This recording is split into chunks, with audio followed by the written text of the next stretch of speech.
Welcome back to another episode of Revenue Optimization Radio, hosted by Patrick Morrissey, Chief Marketing Officer at Altify. Revenue Optimization Radio is brought to you by Altify, the sales transformation company. Where we believe the only way to unlock sustained growth is to deliver predictable revenue. Delivering insights, thought leadership, and the best practice on how to improve sales velocity.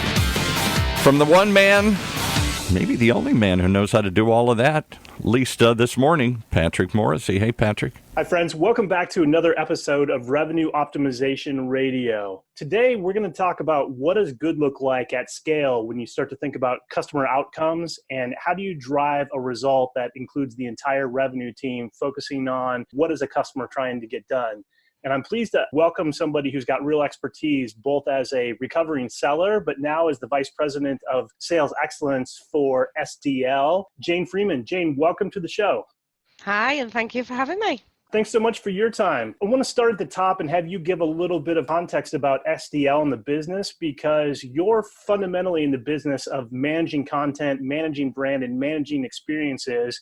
And SDL does business around the world with 90 of the top 100 companies on the planet. So give us a snapshot of who is SDL. So SDL is a global content management organization, and we support content right from creation through localization and through to delivery. So the creation of the content is the writing of the content, and we have tools and technology to enable content to be written in a certain way to enable lots of reuse further down the supply chain. And then we localize content. So that means we translate content using a variety of different solutions, right from machine translation up to your premium content, which would be potentially 4i principle, multiple humans reviewing that content for the more customer-facing content. And then the latter part of our offerings relate to the delivery of content. So that might be multilingual web content management solutions, for an example, that will send content and distribute content through in different channels. And when you say language solutions or translations, how many languages are we talking about here? Oh, hundreds. If there's a language that you can think of, we can translate into it. We have offices spanning the world with 1,400 translators sat in our offices working for us, and we localize into 150 plus languages, and then you multiply that by the various combination of source and target language. If there's a language out there that we don't do, then it's a very small language that's probably not used very often. Yes, or certainly not in commercial. So give me some perspective on your job, because by title, you are VP of Sales Excellence. And if you're selling variations of content that cross 150 languages to 90 plus of the top companies in the world, that suggests there's a lot of moving parts here, a lot of complexity. What does Sales Excellence mean at SDL? So sales excellence in SDL is kind of twofold. So I'm responsible for looking after the sales methodology and the way in which our salespeople sell. As you've mentioned, we're a global organization, and we need to have a central process and way of positioning ourselves in the sales cycle. So I'm responsible for the methodology that we follow. And the other string to my bow is about the enablement. So I work developing content internally to support our sales team in how to position our solutions, and also how our solutions integrate to solve bigger and wider problems. So our solutions can work in isolation and solve individual problems. However, when you merge the solutions together, they solve bigger industry problems. There's a lot to unpack there. So let's bring it down to start tactically and think about the anatomy of a deal, because the implication of what we're talking about here with the breadth of solution you have, the breadth of footprint you have, that the companies you sell to suggests that there's a lot of heavy lifting in terms of what's it take to get a deal done and doing large deals. And one of the truisms, and certainly you as a former sales leader and salesperson, then coming, making that transition through sales leadership into enablement leadership, oftentimes a lot of those roads intersect at deal qualification. And the truism is always, whatever you do, always be qualifying. Yet in real life, people lose a lot more than you would expect to see, and they're not maybe in actual practice that good at deal qualification. How do you think about the basic elements of deal qualification? So for me, deal for qualification is not a one-off task. And I think that's sometimes where a lot of the sales organizations across industries, not just in our business, fall down. So often, and I've experienced this myself, where we will qualify a deal and we will say, yes, we understand the problem, we understand what solution is going to fix that problem. However, things change. It's constantly moving. So I think something that's very important, and something actually that we've learned a lot of by using the Altify methodology and the Altify processes, is a constant qualification process. How is the deal evolving? How is the solution evolving? Has the customer's challenges changed? Are the customer's challenges correct? And the more you investigate an opportunity and the more you find out about an opportunity, the further qualification that you need to do. So for me, I think qualification, whilst it's paramount at the beginning to understand if a deal's worth investing time in, that's not where it stops. Deal qualification should be a continuous effort and something that brings continuous benefit. It enables you to expand the opportunity. It enables you to gain credibility with your customers by sometimes telling them problems or challenges that they didn't even realize they had. Putting your experience in, like for us, the content life cycle, we can see challenges that maybe the customer isn't aware of yet, but we know if they continue down X path, they're going to hit these challenges going forward. So it's being able to keep qualifying the deal to make sure that you're looking for what's in front of you, but also maybe 3 or 4 steps ahead. And you hit on a couple different things that I think are probably good framing to zoom out a little bit, because you're really pointing to opportunity management. But what you said a second ago, I think, was investing more time to understand the customer. And then also, when you do that, being able to anticipate some needs that they may not even know they have 2 or 3 steps ahead, which looks like a textbook definition of what strategic selling looks like. So when you think about that context more broadly across the life of an opportunity or the life of a client, what do you see as the key elements of opportunity management? So I think the opportunity management is very much the insights element for me, and it's getting under the skin of your customer and understanding what they are trying to achieve ultimately. So what is the end goal? Because, a lot of our customers have challenges that they personally have to solve. However, them solving that particular challenge might not get them as close to the ultimate goal as they need to be. So our job is to look at that ultimate goal and work back. And I think the insight maps that are both in Altify Opportunity Manager and Account Manager enable us to do that. So when we're using that functionality in the account planning stage, it enables us to get ahead of the game and use our industry knowledge and also the knowledge of what we've experienced with other customers to preempt these things and to position challenges to our customers before they've even come to us. And that gives us a lot of credibility and a lot of skin in the game. But then also when it comes to an identified opportunity, understanding the insights of that particular opportunity is imperative to win that particular deal. However, I believe, and something we do in SDL, is we will then also map that to the larger insight map to see how that fits into the ultimate company goals. So I think they're both the account planning approach and the very much the opportunity driven approach, whilst they are separate, they do lend themselves to support each other. And you also touch on a couple of things. There's multiple dimensions that you just mentioned as I unpack what you just said, which is one, understanding what does the client need, but also you mentioned the personal element. What a individual executive might be trying to get done may not be the full picture of what is the customer outcome.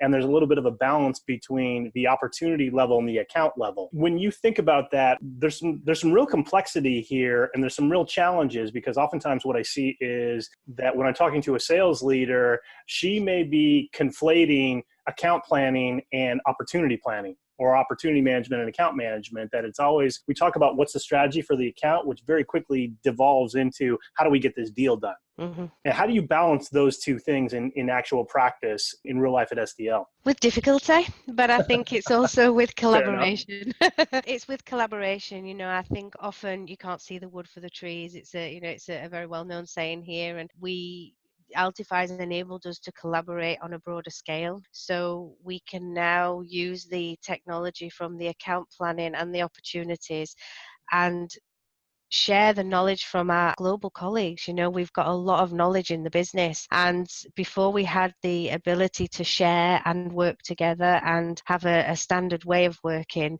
we had these pockets of brilliance, but those pockets of brilliance weren't getting shared. So it's a big focus of ours now to make sure we are leveraging the good stuff and making sure that what's been successful in an industry, maybe a new market, that success transpires and comes down into the other opportunities and the other accounts that we're working from. So we might find that we do T&Is at both the account level as well as the opportunity level. So we will bring people that aren't necessarily involved in that account from a day-to-day perspective, but have similar accounts on their list. Either they're managing them or they've got opportunities with them to see what we can leverage, and it's all about knowledge share. Let me double click on that for a second, because you used the phrase T&I, which may not be familiar to some listeners.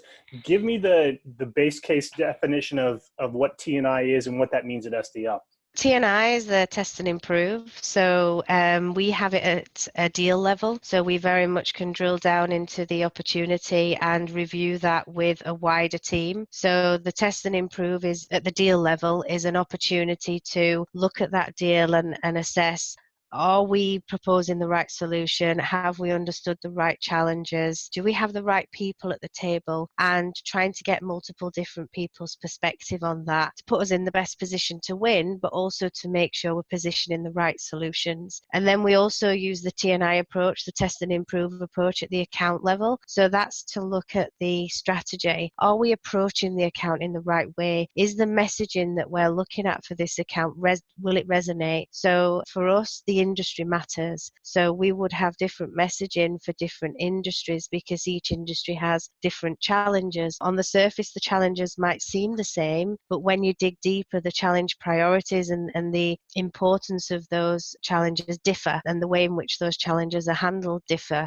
due to regulations and various elements that are out of the customer's control. So we look at an account when we're planning an account and the strategy. I mean, these strategies might take 2-3 years to come to fruition. It's not something that's done overnight. So we try and gain experience from the wider organization to make sure we're not running down a rabbit hole and we are getting the right approach to each account and each deal.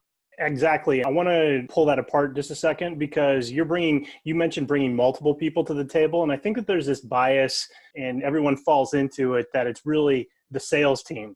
But the implication of what you said in terms of trying to expose both the pockets of brilliance that might be happening around the organization, as well as trying to surround the client strategy, suggests there's more than just salespeople in the mix here. So when you think about the broader revenue team, who else is at the table when you do a deal review or do a test and improve, or you're thinking about the client strategy and what's the outcome you're trying to deliver?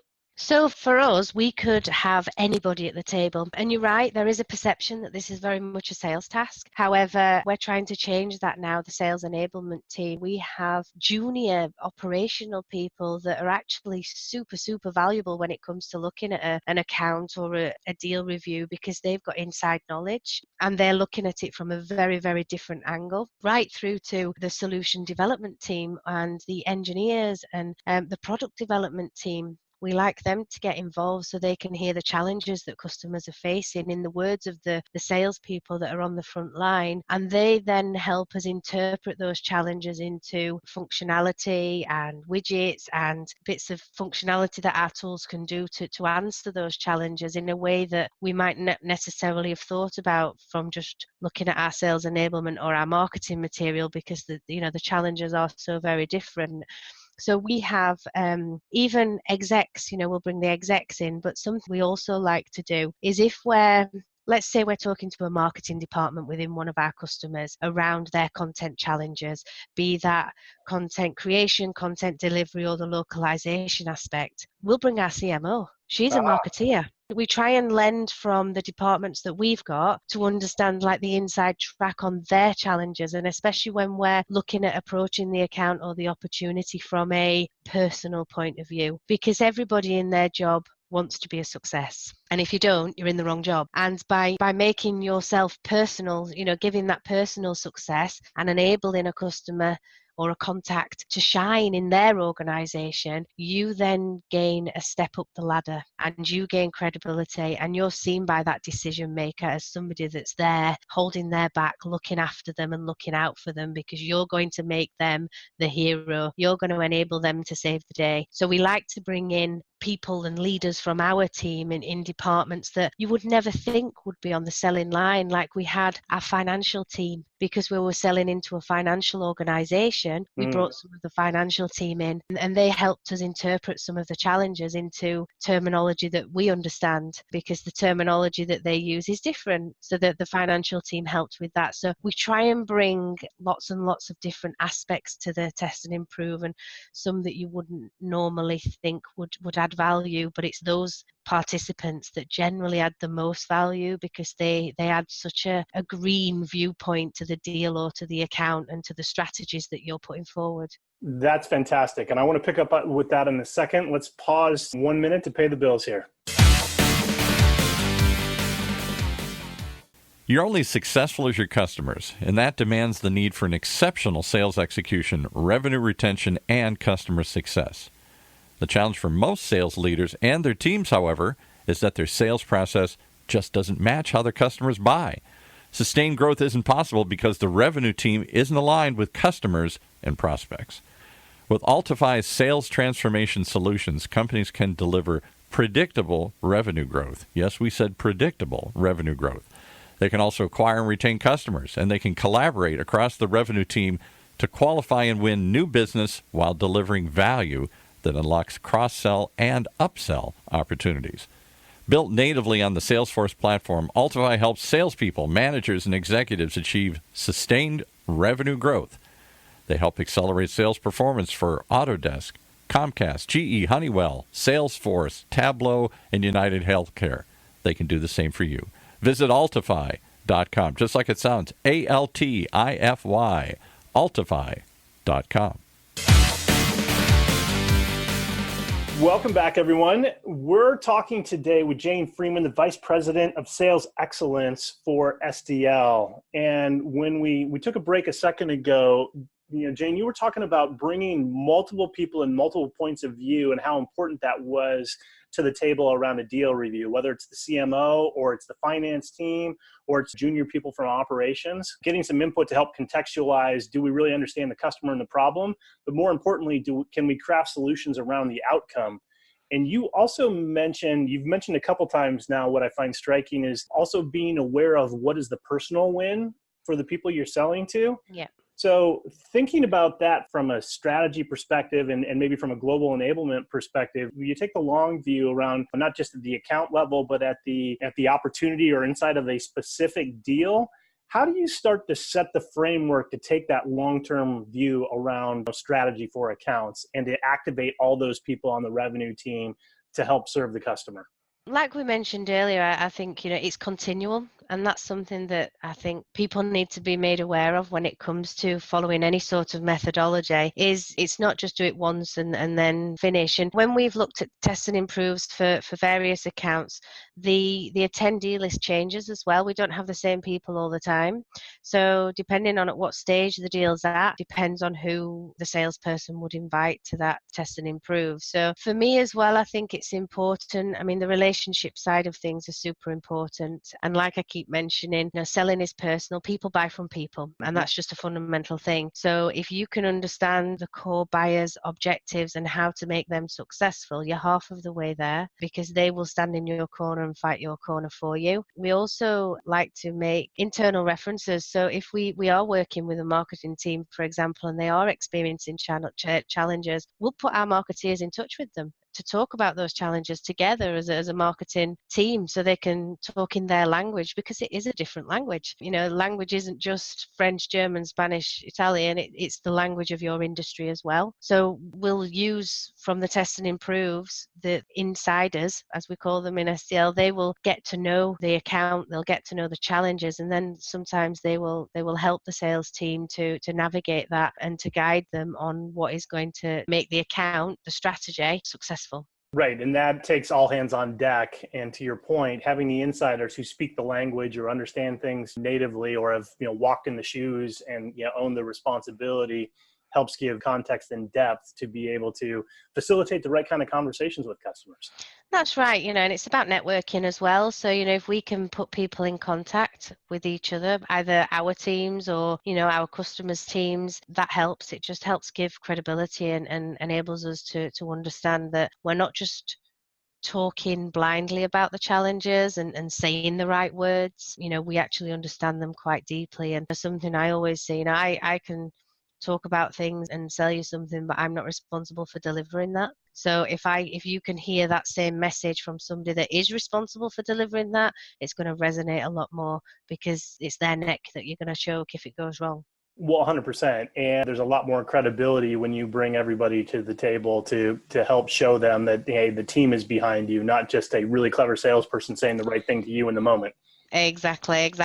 And something that we've done in the past, and I'm sure some of your other customers do, is we share this thought process with our customers as well. So something that we like to do is take the insight maps, just as an example, and share them with our customers. Have we understood you right? Our CMO noted this, or when we discussed this, we identified this challenge. Have you thought about that? So the fact that our customers can see that we take these opportunities in their accounts seriously and discuss them and talk about them, always with their objectives in mind, not ours, that's been a really, really good and useful tool to be enable us to have credibility, to give us more airtime at the table, and to get higher up the food chain. Well, and I think that's where there's that intersection between the personal element and the strategic, or the the account and the opportunity element. Is the thing I would focus on from what you just said is, here's what we've heard. Have we understood you right? Exactly. And I think everybody stops what they're doing if they think that you're genuine in your intent, and you're trying to get to a place of understanding, and you're trying to position some value. And you're doing a very good job of explaining in a very straightforward way what is actually complex in real life at SDL and in other places. So when you think about this from a practitioner and from your role driving sales excellence globally, if I'm trying to make the evolution, or our listeners are trying to make the evolution from how we're selling today that might be more product centric into that more customer focused, outcome focused understanding, and driving the extended team around the customer, either at the account level or the opportunity level, what guidance would you give in terms of where to start and what to be thinking about? It's hard. And don't be scared that it's hard. If it's not hard, it's not worth doing. But I think for me, take baby steps. This is a marathon, it's not a sprint, and it's not something that you can change overnight. For me, I think there are some core elements that the Altify solutions can help with to change that mindset, because it is a mindset and it's a behavior that we have to change, to go from very linear thinking, this is the product that I want to sell, to actually, what is the problem that we need to solve?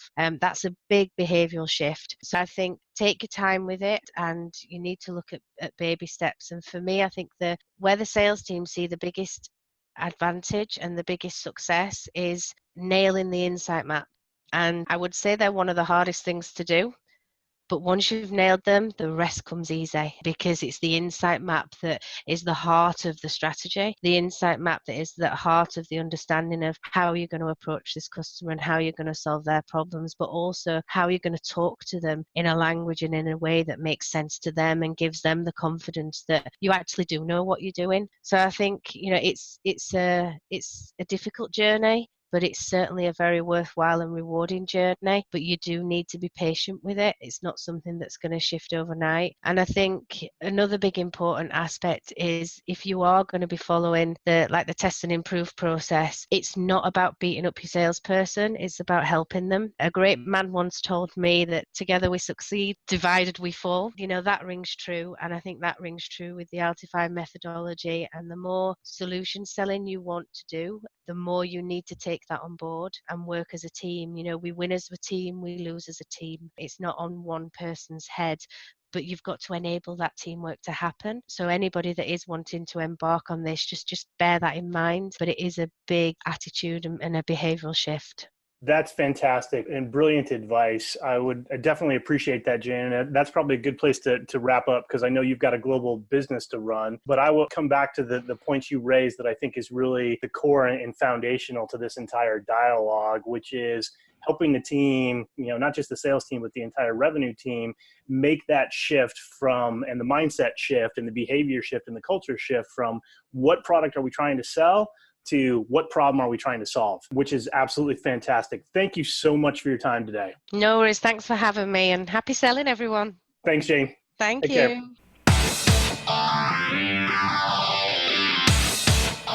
You've been listening to another episode of Revenue Optimization Radio, brought to you by Altify, right here on the Funnel Radio Network for at-work listeners like you.